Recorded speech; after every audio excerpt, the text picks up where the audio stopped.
Ito mga kabi, para sa mga naghahanap pa ng young bird, meron pa ako ditong nestmate. Bali ito is inbreed, so maganda to for breeding materials.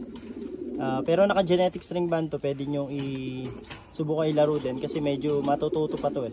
Hindi ko lang alam yung gender pero mukhang parehas hen, small size. Ang tatay nito is imported blue Bano pen. Ayun, yung inter-island champion producer galing kay Sir Jaban Alpen.